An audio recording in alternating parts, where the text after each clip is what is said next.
Back to our channel. இன்னைக்கு நம்ம பார்க்க போறது ஒரு குக்கிங் வீடியோ தாங்க. என்ன ரெசிபினா கேப்புச்சினோ தாங்க. கேப்புச்சினோக்கு தேவையான வீடியோக்குள்ள போய் பார்க்கலாம். அதுக்கு முன்னாடி இந்த வீடியோவை ஸ்கிப் பண்ணாம பாருங்க. லைக் பண்ணுங்க, ஷேர் பண்ணுங்க, சப்ஸ்கிரைப் பண்ணாதவங்க சப்ஸ்கிரைப் பண்ணுங்க, மறக்காம பெல் ஐகானையும் பிரஸ் பண்ணிடுங்க. இப்போ நம்ம வீடியோக்குள்ள போலாம். நம்ம வீடியோக்குள்ள வந்தாச்சு. நம்மளோட ரெசிபிக்கு தேவையான இன்கிரீடியன்ஸ்லாம் வாங்க பார்க்கலாம். பால், சுகர், காஃபி பவுடர், இப்படி ஒரு கப் எடுத்துக்கோங்க. அதுக்கப்புறம் இதில் 2 டேபிள் ஸ்பூன் காஃபி பவுடரு, அதுக்கப்புறம் 2 டேபிள் ஸ்பூன் சர்க்கரை, அதுக்கப்புறம் 1 டேபிள் ஸ்பூன் தண்ணி. அப்புறம் இப்போ இதெல்லாம் ஆட் பண்ணிட்டோம்ல. இப்போ நம்ம இதெல்லாம் நல்லா பீட் பண்ணி வச்சுக்கணும். அதுக்கு ஒரு ஸ்பூன் எடுத்துக்கலாம். இதை நல்லா இப்படி பீட் பண்ணிக்கலாம்.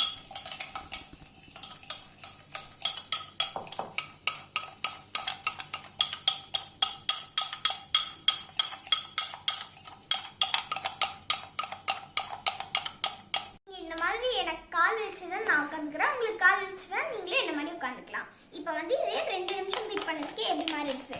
இதை இப்படியே 10 நிமிஷம் பீட் பண்ணோம்னா நல்லா ஃபோம்ல மாறிடும்.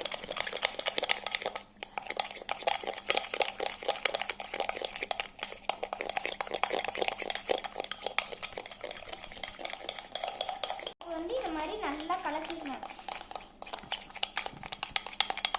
இந்த மாதிரி நல்லா ஃபோம் வந்துருச்சுல. இதுதான் நமக்கு வேண்டிய கன்சிஸ்டன்சி. நம்ம 10 நிமிஷம் நல்லா கிண்டிட்டோன்றதுனால நமக்கு கரெக்டான கன்சிஸ்டன்சி வந்துருச்சு. இப்போ இதை நம்ம காஃபியை மேக் பண்ண ஆரம்பிக்கலாம். Easy process. Okay, already mix பண்ணியிருக்காது. இந்த மாதிரி 1/2 ஸ்பூன் ஃபோமை இப்படி போட்டுக்கலாம். இந்த ஃபோமை நல்லா பால் ஊற்றிக்கலாம். மில்கை ஆட் பண்ணிட்டு நல்லா மிக்ஸ் பண்ணி விட்டுட்டோம்னா வேற முடிஞ்சது. எடுத்து ஊற்றிக்கணும். இப்போ டீப் வந்ததுக்கப்புறமா நம்ம இதை நல்லா மிக்ஸ் பண்ணி விட்டுக்கலாம். இந்த மாதிரி மிக்ஸ் பண்ணதுக்கப்புறமா இந்த மாதிரி சாஃப்டாக மிக்ஸ் ஆனதுக்கப்புறமா இதை நம்ம மேலே டெக்கரேட் பண்ண போகிறோம். அதுக்கு நம்ம ஆல்ரெடி செஞ்சு வச்சுருந்த அந்த ஃபோமும் அதுக்கப்புறம் காஃபி பவுடரும் தாங்க தேவை. அதை வச்சு நம்ம ஈஸியாக மேக் பண்ணிடலாம். இப்போ வாங்க அதை மேக் பண்ணலாம். இப்போ இந்த மாதிரி அப்புறம் டிசைன் பண்ணிக்கணும்.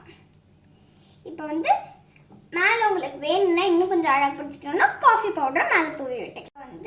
இந்த மாதிரி மேலே தூவி விட்டுக்கலாம்.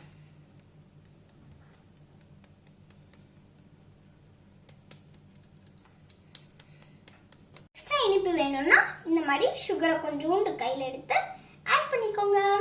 Cappuccino ready. இதை நம்ம இப்போ டேஸ்ட் பண்ணி பார்க்கலாம்.